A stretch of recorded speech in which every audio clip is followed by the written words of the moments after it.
Hello everyone, welcome to my channel. আমি বিন্দাস আছি। আই হোপ তোমরাও ভালো আছো। আজকে ব্লগটা আমি সন্ধ্যার থেকে স্টার্ট করছি। তো গুড ইভিনিং সবাইকে। আমি দেখতেই পাচ্ছ রাস্তায় আছি। হ্যাঁ, আমি বেরিয়েছিলাম একটা জায়গায়, একটা দরকারি কাজে বেরিয়েছিলাম। তো আমার তো একটু গরমের একটু ফোবিয়া আছে, গরম বেশি। তো যাই হোক, তারপরে আমুল ফুল খেতে খেতে ফিরছিলাম, এটাই আর কি। আর সকালের থেকে আমার মনে হয় সেই কাজটা বিকেলে গিয়ে করাই ভালো, যদি কিনা সেটা পসিবল হয়তো। কারণ সকালে যে টেম্পারেচারটা ওটা নেওয়া যাচ্ছে না, এতটাই চাপের হয়ে যাচ্ছে। তো যাই হোক, আর এক্ষুনি আমার মুখটা দেখো কেমন ভিংচে পড়বো, তার কারণ আমি বলছি গরম কি গরম। তো এই কারণের জন্যই। আর তারপর তোমাদেরকে একটুখানি দেখানোর জন্য স্মাইলটা হয়ে গেল, কিন্তু আমার স্মাইল কিন্তু বেরোচ্ছে না। আমার এতটাই গরম লাগছিলো বাইরে বেরিয়েও। এটা হচ্ছে দিখাওয়া স্মাইল যাকে বলে, আর কিছুই না। তো রানিং রাস্তা দিয়ে আস্তে আস্তে যখন দেখলাম এরকম একটা এসিওয়ালা সুপার মার্কেট রয়েছে, তো একটু ভেতরে কেন যাব না, গেলাম। গিয়ে টুকিটাকি কিছু কেনার ছিল আর কি, না কিনলেও নয়, বাট কিনলে ভালো হয়, এরকমই আর কি একটা ব্যাপার ছিল। তো সেটাই কিনে নিলাম। কিছু ড্রিঙ্কস ছাড়া তো আমি আর কিছুই নেবো না, বিকজ আমার এই মানে কী বলবো, এই ড্রিঙ্কস করে আমি পুরো পাগল হয়ে যাচ্ছি। তো কী কী ড্রিঙ্কস নেওয়া যায় সেটা তো বাড়ি গেলেই দেখতে পারবে। আর এর ভিতরটা বিশ্বাস করো এত সুন্দর ঠান্ডা ছিল না, আমার বেরোতেই ইচ্ছা করছিল না। আমি তো আর কি, আমার সঙ্গে দাদা ছিল, আমি দাদাকে বলছিলাম যে আমি যদি এখানে কাজ করতাম ভালো হতো, মানে খাবারও খেতাম, আবার হচ্ছে এসির হাওয়াও খেতাম, খুব ভালো হতো। তো যাই হোক, এগুলো নেওয়ার ছিল, নিয়ে নিলাম। ব্যাস সব কিছু নেওয়া কমপ্লিট। এখানে বিলিং হচ্ছে, আর বিলিং করার পর যখন বেরোচ্ছি, ও মাই গড কি গরম। বাড়ি চলে এসেছি, আর তোমাদেরকে দেখিয়ে দিচ্ছি কী কী নিয়েছি। আমুল কুল নিয়েছি, তারপরে একটা চিজ নিয়েছি, আর এই যে হাই প্রোটিন যে ড্রিঙ্কটা দেখতে পাচ্ছ, এইটা আমি কখনো খাইনি, এই ফার্স্ট টাইম এই হাই প্রোটিন ড্রিঙ্কটা খাওয়া। তো টেস্ট করেছি, টক মতন, মানে এটা তো তোমরা যেদিনকে দেখছো আমি তারপরে এটা ভয়েসটা দিচ্ছি। আর এই ম্যাঙ্গো, এটা দারুণ খেতে, খুব সুন্দর খেতে এটা। তো যাই হোক, এইগুলোই নেওয়ার ছিল, এমন ইম্পর্টেন্ট কিছুই নেওয়ার ছিল না। ইম্পর্টেন্ট নেওয়া বলতে একটা জিনিস মাথায় ছিল, সেটা হচ্ছে এই চিজটা। আমি চিজের জন্য অনেক কিছু রান্নার আইটেম করার ছিল, সেই চিজটাই আমি নেওয়া বলে মেনলি ঢুকেছিলাম। বাট তারপরে ড্রিঙ্কগুলো দেখে পুরো হামলে পড়েছি ওর ওপর, এটাই আর কি। আমরা বাঙালি বস, যতই গরম পড়ুক যাই হয়ে যাক না কারণ চা আমাদের লাগবেই। আর যারা চা খোর সেই সকালে সন্ধ্যাবেলায় খায়, কিন্তু তো লাগবেই। আর এরা যারা সামনে সব বসে রয়েছে দেখতে পাচ্ছ, সবাই চা খোর না। ওর থেকে নাও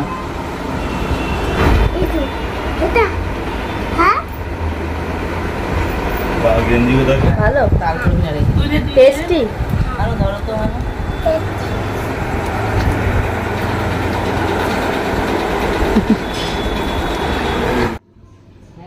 এইবার আমাদের শুরু হয়ে গেছে রাত্রে খাবার। আমার মাসিরা ছিল, দিদি ভাইরা ছিল, ভাইয়েরা ছিল, তো প্রত্যেকে এক এক করে খাওয়ার পর্ব কমপ্লিট হচ্ছে।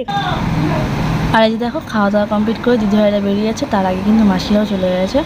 মাসিরা বেরিয়ে যাওয়ার পরেই আর কি দিদি ভাইরা বেরিয়ে কি বাদরামি করছে।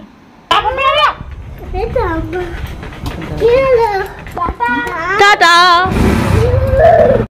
আর এবার আমাদের পর্ব, মানে আমার আর আমার মায়ের পর্ব, যেটা পয়লা বৈশাখের দিন হয়নি ষষ্ঠীর উপোসের জন্য, সেটা পরের দিনকে আজকে হচ্ছে খাওয়া দাওয়াটা।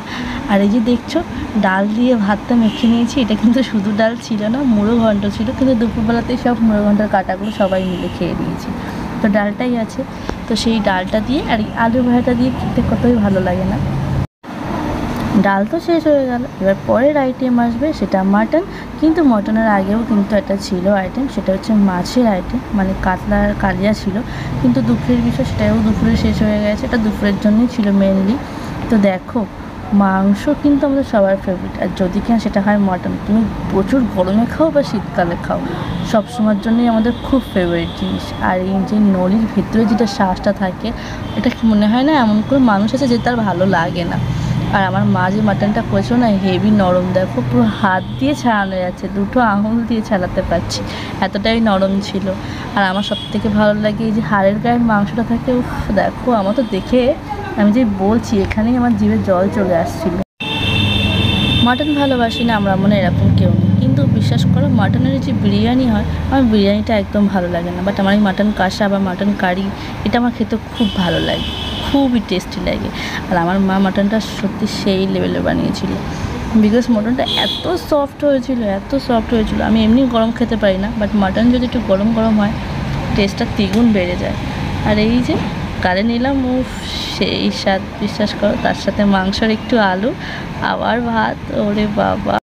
তোমরা মাটনের পিসটা দেখলেই বুঝতে পারবে যে আমি আঙুল দিয়ে ছাড়াতে পারছি না সেটা কতটা নরম। আর ভেতরে দেখো জুসি জুসি একটা ব্যাপার আছে, কিন্তু মানে খাসিটা নরম ছিল, আবার তার সঙ্গে চর্বিও ছিল, যার জন্য ভেতরটা জুসি জুসি ব্যাপার।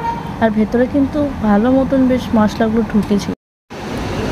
বাঙালিয়ানা খাবার থাকবে আর সঙ্গে চাটনি থাকবে না, তাই কী করে হয় বলো তো?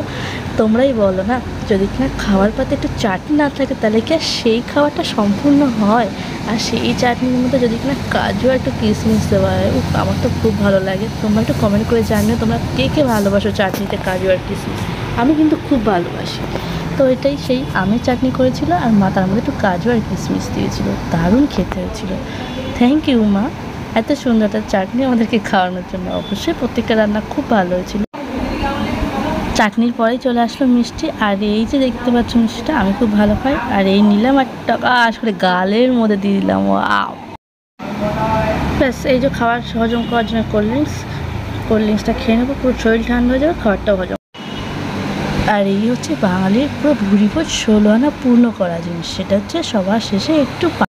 চলো আজকের ভিডিওটা এই পর্যন্ত, দেখা হবে নেক্সট ব্লগে। যদি আমার ভিডিওটা কিছু তোমাদের অন্তত ভালো লেগে থাকে তাহলে একটা লাইক করে দেবে, কেমন লাগবে একটু কমেন্ট করে দেবে। আর কে কোথার থেকে দেখছো প্লিজ একটু সেটা কমেন্ট করে জানাও যে তোমরা কে কোথার থেকে আমার ভিডিওগুলো দেখো। তো টাটা, বাই বাই, দেখা হবে নেক্সট ব্লগে। ততক্ষণ সবাই ভালো থাকবে।